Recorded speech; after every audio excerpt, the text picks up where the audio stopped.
le passeggiate sulla spiaggia in Sicilia, i momenti più belli che viviamo e che condividiamo con voi oggi da Oliveri, ammirando il Santissimo Santuario del Tindari, davanti ai laghetti di Marinello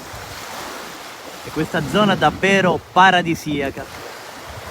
che oggi apprezziamo e condividiamo insieme a tutti voi.